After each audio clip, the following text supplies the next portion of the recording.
Hi students, exercise 1.5 ல example 1.20 பார்க்க போறோம். என்ன சொல்றாங்க பாருங்க.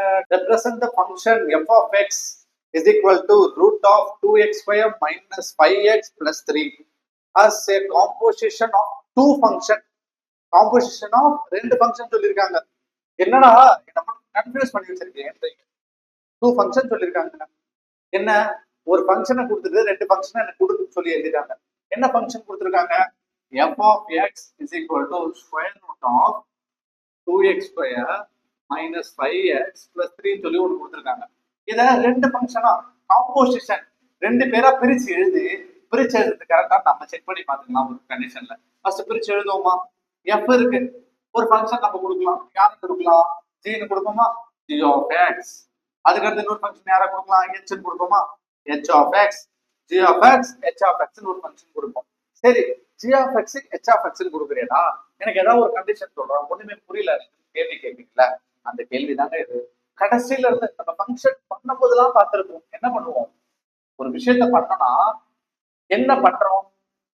For example g dot h இருக்குன்னா என்ன பண்ண போறோம்? ஃபர்ஸ்ட் வேரியபிள் ஆட் பண்றோம். வேரியபிள் ஆட் பண்ணா என்ன பண்ண போறோம்? பிராக்கெட் கொண்டு வந்தனா அந்த டாட் போயிடும். g of h of x வருமா? ஃபர்ஸ்ட் இப்ப g of x என்னவா இருந்தா h of x சாட்டிஸ்ஃபைடா இருக்கும்? கொஞ்சம் கெஸ் பண்ணி பாருங்க. ரூட் ஆஃப் x இருந்துச்சுன்னா h of x சாட்டிஸ்ஃபைடா இருக்குமா? அப்ப என்ன போடலாம் இங்க? இப்ப இது பண்ணும்போது root of h of x first condition ஓவரா? செகண்ட் இப்ப h of x என்னவா போடலாம்? இத கம்பேர் பண்ணி பாருங்க. 2x square minus 5x plus 3. ஓகேங்களா? அடுத்த கண்டிஷன் போங்க. Root of h of x ஓட வேல்யூ எதுவா இருந்தா இந்த கண்டிஷன் ப்ரூவ் ஆகும். 2x square minus 5x plus 3. ஓகேங்களா? நமக்கு ஆன்சர் கொண்டு வந்தாச்சா? அது நமக்கு தேவையில்லைங்க, தெரிஞ்சுக்கிட்டா போதும். பட் இதுதான் two composition of two function. ரெண்டு ஃபங்க்ஷனை கண்டுபிடிச்சாச்சா, ரெண்டு ஆன்சரை போட்டாச்சா, முடிஞ்சு போச்சுங்க. ரொம்ப ஈஸியான சம்ஸ். அடிக்கடி கேட்பாங்க 1 மார்க்ல, ஆனா ட்விஸ்ட் பண்ணி கேட்பாங்க.